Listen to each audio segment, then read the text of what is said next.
Japan's Prime Minister Fumio Kishida has warned that the declining birth rate is putting the future of the country at risk. Japan's estimated to have had fewer than 800,000 births last year. In the 1970s, that figure was more than 2 million. Well, Nobuko Kobayashi is a divorced single woman living in Tokyo, and she told me why many Japanese women are choosing not to have children. Well, every decision about having a child or not is very personal, so I don't think my reason applies to everyone.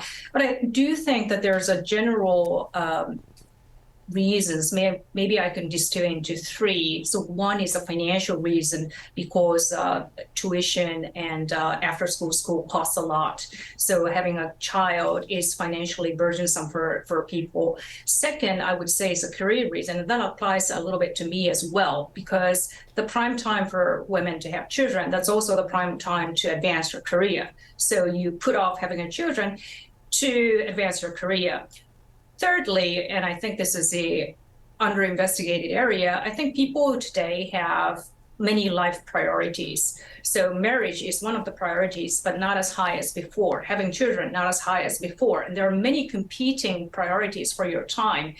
And if you cannot have a live-in nanny, if your husband is not helpful, then you're in a very precarious situation being a mother and working. So that makes many people, I think, hesitate. How much, can you put this into context for us? How much support do women who have had children who then re-enter the workforce get?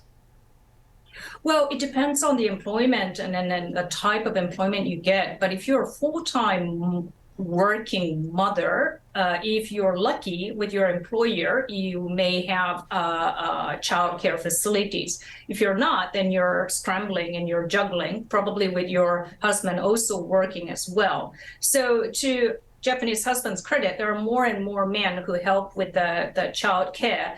But at the same time, it is no surprise that Japan is a very rigidly gender role defining country. So a lot of the child care and also the housework burden falls on women's or the mothers' shoulders, even if they're working. Fumio Kishida has said that something has to be done. In his words, it's now or never. I just wonder what kind of conversation is taking place around dinner tables and across Japan privately in terms of resolving this, because it does feel like there's also a huge burden, pressure on women in order to deliver.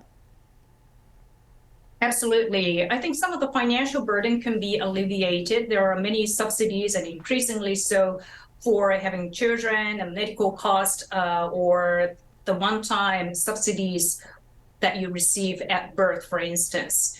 But other problems that I mentioned, the career and life priority problems, is still there, even if the financial problem is gone. So I would imagine all the conversations that's going on is about should we or should we not? And people have many competing priorities to weigh children against.